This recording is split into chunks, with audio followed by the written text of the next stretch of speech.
Good morning, good evening, and greetings. I cheer everybody's up who is connected to this video, and today we're gonna have the fresh one, the fresh guest into our studio is Deathloop. Arcane Studios has been working in a complex niche of immersive sims for more than a year, and I must say he knows his business. The dialogy of Dishonored and the Prey has almost no competitors. More precisely, it did not exist before the Deathloop. In essence, this is an exemplary immersive sim and a vivid demonstration of how long the studio has come since Ark's Fatals. And still, a new word in a genre through you understand it not at once. The protagonist of Deathloop is called briefly and catchy Colt. One at our ward does not even know this. He wakes up on a cold rocky bench on the island of the Black Reef and a hangover and amnesia. His mouth is clothed with the sand, an empty bottle in his hands, and a total emptiness in his head. However, not for long, the script quickly and decisively goes to the point. The Black Reef became the center of temporary anomaly. The island itself and its inhabitants are stuck in one day time loop. Every day the cycle is restarted. The dead are resurrected, everything broken is repaired, and everything open is locked again. Our goal is simple, to destroy this wheel of samsara. Why and why? Not is so important, we will understand later.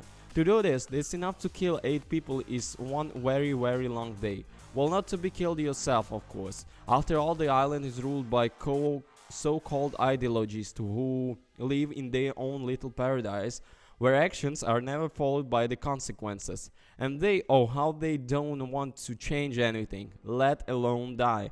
One of them, Julian, will be our main headache, but more on that below.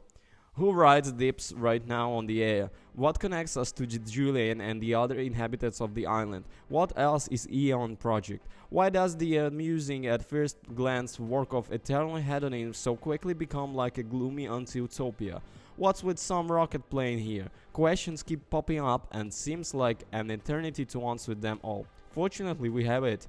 There are enough guns here, pistols and revolvers, submachine guns, shotguns, sniper rifle, kind of machine guns, everything that is fashionable is of different rarity. White and blue, things are not remarkable. Purple has a passive feature and gold another. However, you can just get gold. The numbers of cells for the keychains while make the guns stepper depends on the color, but I'm paid almost no attention to them. When you kill an ideologue or research a location for a long time, you collect about 10 keychains, and each time I flip through the list and found nothing interesting in it.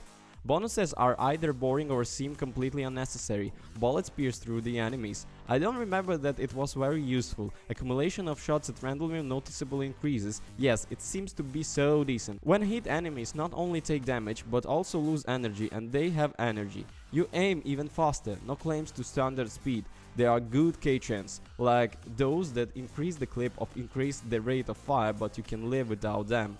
There are also keychains of the character, all not very interesting but a little more useful. They will increase both maximum health and increase the rate of energy recovery it's wasted when using abilities. At the same time, it's full of rubbish. Why do you do more damage when do you have little health if you are unlikely to survive? As a result, keychains become a source of residue, a currency through which you can keep any found items forever. I like the gun, put the residual in it and use it all races. The same goes for the keychains and proposed build abilities. That's why that loop shouldn't be called a bagel. It's an F Hades, you can immortalize you imbo build, saving all the gifts and the golds for later passages. You get the residual by destroying the rubbish. You can collect it at any locations, looking for shiny object plus ideologies left behind thousands of units of currency. He is also dumped after the death of Julian, Colt's most annoying opponent. If the other enemies live their lives, Julian constantly teases the protagonist, convincing him that it's impossible to break the news, and sometimes even goes hunting. At this moment, it is impossible to escape the lair they escape. The exits are blocked, so you need to first find the Aneta and hack it. After that, you can run away and meet Julianne face to face. She has only 1 life, Colt has 3, but she has more health.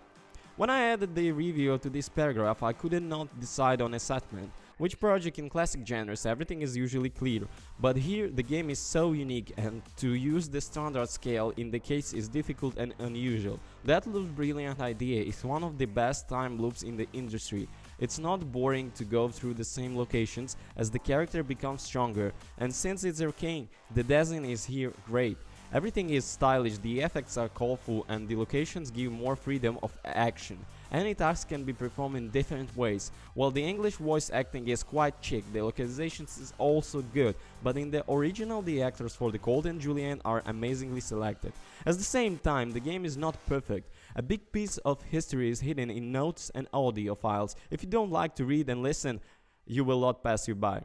The ending turned out crumpled. It seems that everything is logical, but it's done as if everything was collected and the last moment. Some of the gameplay elements are not very necessary. The same keychains change the game so insignificantly that without them it would not be worse. But Deathloop is great, original and pleasant. You spend the time in with the great pleasure, waiting to return after the titles and finally clean everything up. Thank you for watching. Don't forget to comment and subscribe. Peace.